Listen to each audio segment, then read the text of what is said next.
जल्दी आउट हो गए थे आज, लेकिन श्रेयस अय्यर कैप्टन ने खेली है। अंकिता भी ये कह रही थी कि यार ये अच्छी बैटिंग करेगा। अंकुरिश रघुवंशी खैर जल्दी आउट हो गए थे, लेकिन फिल सॉल्ट यार ये खिलाड़ी बड़ा दमदार है इस टीम में, जब से आया है तब से रन बना रहा है अंकिता।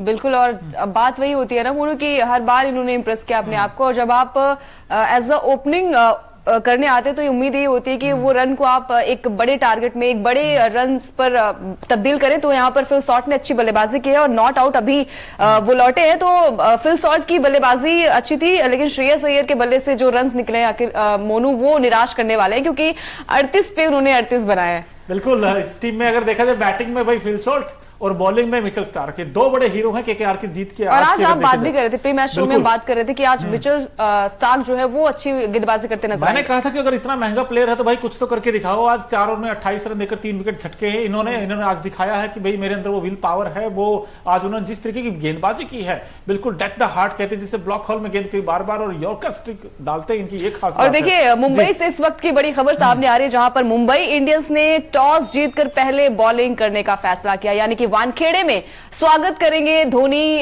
की टीम का, क्योंकि एमएस धोनी जो है वो एक तरफ होंगे रोहित शर्मा, जहां पर मुंबई इंडियंस ने टॉस जीतकर पहले बॉलिंग करने का फैसला किया। मोनू क्या लग रहा है आपको कि यहां से जो टॉस का बॉस है वो मुंबई होगा? देखा तो है, जो टॉस जीतता वो मैच भी जीतता वहां पर, और हमने उस पर भी देखा था कि, लेकिन अच्छी खबर है वैसे ये कि पहले गेंदबाजी करने का फैसला किया। लेकिन इस मैच की अगर हम बात करें तो उस पर भी जाएंगे थोड़ी देर में, लेकिन इस मैच में बड़ा इंपॉर्टेंट ये हो जाता है कि भाई एलएसजी ने आज तो पूरी तरीके से सरेंडर कर दिया। हम कहते थे कि एलएसजी की तो गेंदबाजी सबसे ताकत है, लेकिन आज तो उनकी वही कमजोरी बन गई। भाई गेंदबाजी में मयंक यादव क्या इतने बड़े हीरो थे।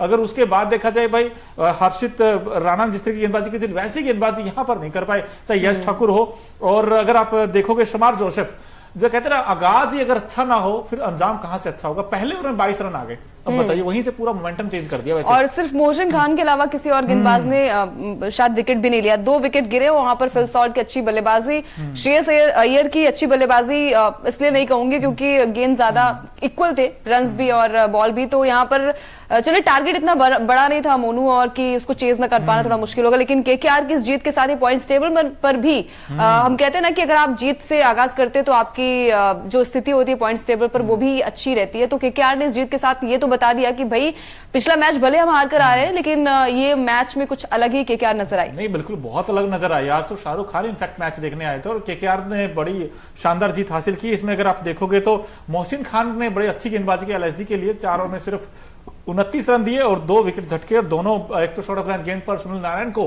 कि वो कमजोरी भाप गए थे। भाई सुनील नारायण की यही दिक्कत है कि वो शॉर्ट ऑफ लाइन गेंद करोगे तो वो जल्दी आउट हो जाएंगे। लेकिन क्विंटन डिकॉक आज फिर से नहीं चले, 10 रन बनाए, 8 गेंदों का सामना किया उन्होंने, 125 का स्ट्राइक रेट था। और इसमें जो मजे की बात यह थी कि केएल राहुल ने आज आकर एक अच्छी पारी खेली।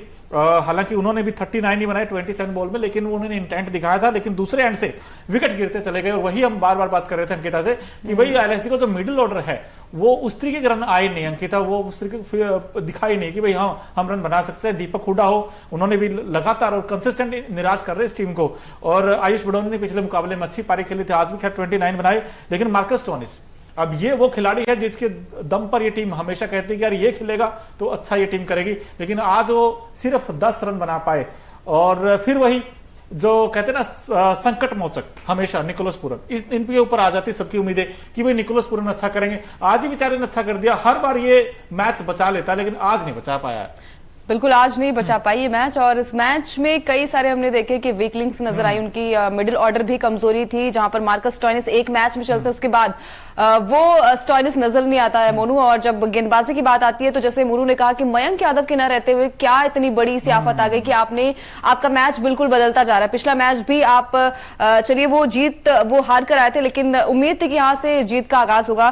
खैर यहाँ पर अगर बात की जाए तो मोनू पावर प्ले में इनके 2 विकेट गिर गए थे, यानी कि 39 पर 2 विकेट हो गए थे। और जब आपके पावर प्ले में जो सबसे इंपॉर्टेंट होता है कि आप पावर प्ले में रन्स बनाएं, वहां से अगर आपके विकेट गिर जाते तो आगे की जो रणनीति होती है, जो बल्लेबाजी क्रम होती है, वहां पर भी कई ज्यादा लूप होल्स नजर आते हैं। तो यहां पर पावर प्ले में विकेट गिर जाना सबसे बड़ा ड्रॉबैक रहा है लखनऊ की टीम का। और इसके बाद से विकेट्स गिरते ही गए। तीसरा विकेट गिरा 10वें ओवर में और चौथा विकेट 11वें ओवर में। तो यहीं से समझ में आ जाता है कि आपकी टीम किस तरीके से बल्लेबाजी कर रही है। आयुष बडोनी ने भी आज कमाल करके नहीं दिखा पाया। इसके अलावा निकोलस पूरन, अगर आप एक ही बल्लेबाजी पर निर्भर रहेंगे कि इस बार निकोलस आएंगे और 6 छक्के लगाएंगे, 4 छक्के लगाएंगे, मैच जो है वो एक बड़े स्कोर में तब्दील हो जाएगा, तो हर बार एक बल्लेबाज आपको वो मैच नहीं जिता सकता, हर बार दिन नहीं होता है उसका। तो शायद यहाँ से लखनऊ की टीम जो है वो गेंदबाजी भी खराब रही है और बल्लेबाजी में भी वो दमखम नजर नहीं आया। बिल्कुल दमखम नजर नहीं आया, और खासकर जब आपको पता है कोलकाता का विकेट है और फ्लैट सरफेस है जहां पर आपको रनों की भरमार है, वैसे में शायद मुझे भी लगता है 20-30 रन शॉर्ट रह गए। इस विकेट पर आपको कम से कम जो विनिंग टोटल 185 190, अब एवरेज स्कोर अगर 180 है तो यहां पर तो कम से कम आपको 210 220 तो लगाने चाहिए थे बोर्ड पर, क्योंकि सामने जब इस तरीके की बैटिंग वहां पर आंध्र रसल तक तो बात ही नहीं पहुंची। देखिए सोचिए आप, पहले ही मैच फिनिश कर दिया। मैंने तो कैप्टन बनाया था उन्हें। बिल्कुल, मैं और अखिल जी भी इनफैक्ट बात कर रहे थे कि भाई जो अल्जारी जोसेफ है, जोसेफ दोनों भाई हैं, एक अल्जारी जोसेफ थे और एक शमार जोसेफ जो आज का डेब्यू हुआ था। यार क्या डेब्यू हुआ, 4 में 47 पढ़वा लिए उन्होंने तो आज, क्या डेब्यू है यार ये। और उनके जो भाई हैं अल्जारी जोसेफ वो पिटते हैं। अब क्या किया जाए यार अंकिता। अब देखिए मैं जोसेफ के स्टैट्स देख रहा हूं यार, शमार जोसेफ इनफैक्ट 4 ओवर में 47 को कोई विकेट भी नहीं मिला, 11 की एवरेज से रन लुटाए हैं। और आप छोटा टारगेट जब आप डिफेंड करते हो तो 4 में 47 देकर तो मुझे तो लगता है मैच जीत पाओगे। इसके अलावा मोहसिन खान ने बड़ा इंप्रेस किया, 4 में 29 रन दिए, 2 विकेट झटके। कुणाल पांड्या ने 1 ओवर में 14 रन दे डाले। बताइए, तो बॉलिंग इनकी अभी भी फीकी है यार, विदाउट मयंक यादव, क्योंकि दोनों एंड से आपको प्रेशर क्रिएट करना पड़ता है। यश ठाकुर ने स्टार्टिंग में अच्छी गेंदबाजी की थी लेकिन फिर पिट गए, वो भी 2 में 25 दे गए। तो रवि बिश्नोई ने ठीक ठाक की गेंदबाजी की, लेकिन वही आप नहीं है ना, रन नहीं थे आपके पास। सिंपल सी बात यह है, एलएसजी अगर हारा है तो भाई उनकी बैटिंग ने कमाल नहीं कर किया, और खासकर मिडिल ऑर्डर ने, चाहे इसमें यार बैटिंग ने भी और गेंदबाजी ने भी निराश किया है। मोनू 2 विकेट आपने लिए और वहां से तो आप कम से कम ये उम्मीद थी कि चलिए वहां पर विकेट चटकाएंगे, लेकिन आपकी गेंदबाजी में भी वो दमखम नजर नहीं आया। रवि बिश्नोई अच्छी गेंदबाजी करते, लेकिन आज के मैच में उन्होंने भी शायद निराश किया है। लेकिन मेरा तो अभी भी सवाल यही कि आप पहला और शमार जोसेफ से क्यों करवाया? आई थिंक हार्दिक पांड्या से सीख मिली होगी। बिल्कुल हो सकता है, क्योंकि आपके यश ठाकुर आपके पास है, मोहसिन खान आपके पास, आप उनसे स्टार्ट करा सकते थे। आपने पहले ओवर में 12 रन बनाए थे बैट्समैनों ने, जो 10 रन थे वो एक्स्ट्रा के थे, चाहे उसमें नो बॉल हो, लेग बाई हो, बाई हो, तो आपने 22 रन दे दिया आपने पहले ओवर में। तो अगर आप 22 दे देंगे तो रन कितने बचेंगे? फिर 130 ही बचते, फिर तो 19 ओवर में। तो आपने पहला ओवर ही आप कहीं ना कहीं डिसाइडिंग फैक्टर हो जाता है, मुझे ऐसा लगा पर्सनली। आप भी बता सकते हैं क्या रीजन का रहा होगा हार का, बट मुझे तो यही रीजन लगता है भाई एलएसजी की हार का। लेकिन जल्दी से आपको बता देते हैं पूरे मैच का हाल चाल क्या रहा था कि कोलकाता नाइट राइडर्स 8 विकेट से जरूर जीता, लेकिन उसमें एलएसजी ने पहले बैटिंग की थी, 161 बोर्ड पर लगाए थे, जिसमें केएल राहुल ने 39 रन बनाए थे, दीपक हुडा 8 बना सके, आयुष बडोर ने 29 बनाए थे और निकोलस पूरन ने 45 बनाए थे। यानी कि केएल राहुल और पूरन की पारियां जरूर आई, लेकिन कोई भी 50 नहीं बना पाया इस पूरी इनिंग में। अगर आप देखेंगे तो बड़ी पारी जिसकी हम बार बार बात करते हैं मैं और अंकिता, क्योंकि जब 70-80 रन की पारी आती है तब जाकर स्कोर 200 के आसपास पहुंचता है, तो इसलिए रन 160 के आसपास रह गया। अब जब 162 का टारगेट का चेज करने आए केकेआर की टीम, तो केकेआर ने जल्दी निपटा लिया था सुनील नारायण को। दूसरे ओवर में नहीं आउट हो गए थे सुनील नारायण, सिर्फ 4 रन बना पाए थे। लेकिन उसके बाद जो बैटिंग की वो बड़ी दमखम वाली बैटिंग की, जिसमें केकेआर की तरफ से अगर देखें तो फिल शॉट ने आज हीरो बन गए। 47 बॉल में 89 बनाई, जिसमें 14 तो चौके लगाए हैं और 3 छक्के लगाए हैं।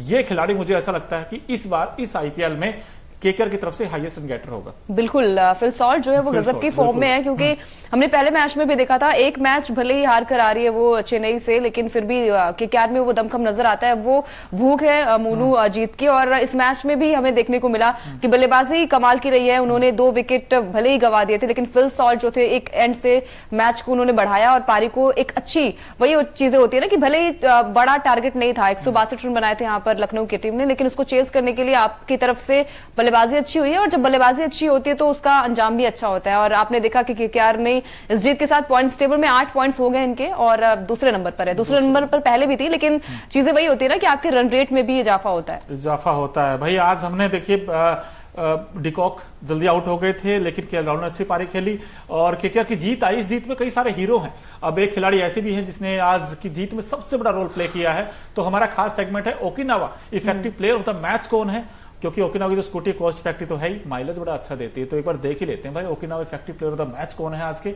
ये देखिए, सबसे महंगे प्लेयर है आईपीएल पूरी हिस्ट्री के, तकरीबन 25 करोड़ में इनको खरीदा गया था केकेआर की टीम ने, और आज वो काम करके भी दिखाया। इन्होंने 4 ओवर में सिर्फ 28 रन दिए और 3 विकेट झटके हैं। अंकिता, बिल्कुल अच्छी गेंदबाजी इनके देखने को मिली है। हमने क्रिटिसाइज भी किया था, भले ही वो 2 मैच जीत चुकी थी केकेआर की टीम ने, लेकिन वहां पर स्टार्क जो थे बड़े महंगे साबित हुए थे मोनू, और इस बार उन्होंने अपने आप को प्रूव किया। मात्र 28 रन देकर इन्होंने 3 विकेट हासिल किया, और ये शायद टर्निंग पॉइंट रहा है केकेआर की जीत का। क्योंकि इन्होंने एक तो निकोलस पूरन को आउट किया और अरशद खान को जो बोल्ड मारा था ना, वो बड़ी जबरदस्त गेंद थी यार, बिल्कुल ब्लॉक हॉल में, मतलब चारों खाने चित हो गए थे। अरशद खान कुछ कर ही नहीं पाए उस गेंद का। तो वो वाली गेंद आज मुझे नजर आए, वो जो कहते हैं ना कि यार मिचेल स्टार्क क्यों इस तरीके के, भाई क्यों इतने पैसों में खरीदा गया है, आज उन्होंने दिखाया है कि बॉस मेरे अंदर है वो दमखम वाली गेंदबाजी। तो मजा आ गया मिचेल स्टार्क की गेंदबाजी देखकर। और यहाँ पर भाई आज का जो मैच था ना, केकेआर वर्सेस एलएसजी, यहाँ पर आज क्राउड क्या खूब था यार, इलेक्ट्रीफाइंग कहते हैं ना जिसका, इलेक्ट्रीफाइंग एटमॉस्फेयर हमें देखने को मिला, उसमें कई हस्तियां भी हमें देखने को मिली। तो colourful moment of the match क्या क्या है वो भी हम देख लेते हैं भाई। उसमें बड़ी खूबसूरत तस्वीरें आपको नजर आती हैं, केकेआर का पोस्टर, ये छोटे छोटे बच्चे अंकिता। बिल्कुल, और देखिए एसआर के भी वहां मौजूद थे, और जब शाहरुख खान की बात होती है तो वहां पर फैंस भी नजर आते हैं। और देखिए अनन्या पांडे और सुहाना खान भी वहां पर नजर आई हैं, और दोनों बहुत ही अच्छी दोस्त मानी जाती हैं। तो सभी यहाँ पर मौजूद थे, बॉलीवुड हस्तियों से लेकर जो हमारे फैंस भी वहां पर मौजूद थे। तो ये क्रिकेट जो है, जब एडन गार्डन्स में मैच होता है मोनू, तो वहां पर ये सब चीजें कॉमन हो जाती हैं, और फैंस जो है उनका जोश भी थोड़ा सा अलग तरीके से दिखाई देता है। आज तो इनफैक्ट केकेआर की जीत भी होगी, और शाहरुख खान भी आज बड़े मुस्कुराते हुए नजर आए, और शाहरुख के फैंस आज बड़ी तादाद में आए हुए थे लोग देखने के लिए भी मुकाबला। क्योंकि केकेआर घर पर ऐसा बहुत कम होता है कि वो हार जाते हैं, आज तो जीते हैं और वो दमदार